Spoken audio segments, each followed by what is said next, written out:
అమ్మా Kalvakuntla Kavitha madam car party ఆగమవుడు ఖాయమా? అయితే 10 సంవత్సరాలు బీఆర్ఎస్ ఈ ప్రాజెక్ట్ ని సాగదీసిందని చెప్పి నిన్న గౌరవ ముఖ్యమంత్రి గారు ఏవైతే విమర్శలు చేసినారో అవి మాత్రం నేను తీవ్రంగా ఖండిస్తా ఉన్నాను.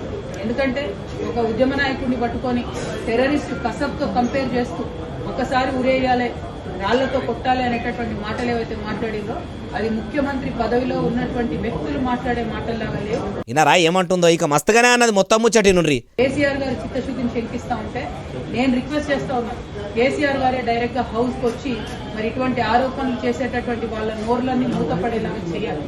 ఎందుకంటే సోర్స్ జూరాల నుంచి శ్రీశైలం ఎందుకు మార్చారు అనేది కేసీఆర్ గారికే బాగా తెలుసు. ఇన్నరా నీళ్లను మొత్తం ఆగం చేసిండ్రని సీఎం రేవంత్ సారు నోటితోనరా అని చెవులతోని ఇనరా అని మాటలు కేసీఆర్ సార్ని అంటుండు. కాబట్టి కవిత మేడం వల్ల బాపు ఇప్పుడు అసెంబ్లీలో పెట్టిన చర్చకు వచ్చి అసలు కృష్ణానది గోదావరి నది జలాల మీద చేసుకున్న ఒప్పందాల మీద అట్లా మాట్లాడితేనే మంచిగుంటది, లేకుంటే ఆగమవుతుందని ఇంకా కూడా మస్తుగా అన్నది మొత్తం ముచ్చటి నుండి.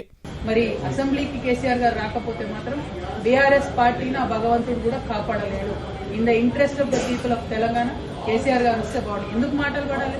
కేసీఆర్ సార్ కన్నబిడ్డే ఇంత మంచిగా చెప్పింది కాబట్టి మాజీ ముఖ్యమంత్రి సారు మరి అసెంబ్లీ సమావేశాలకు హాజరు పడతాడా అంటే ఏమో ముంగడ ఎరకైతుంది అంటుర్రు ఈ ముచ్చటిన్నోళ్ళు.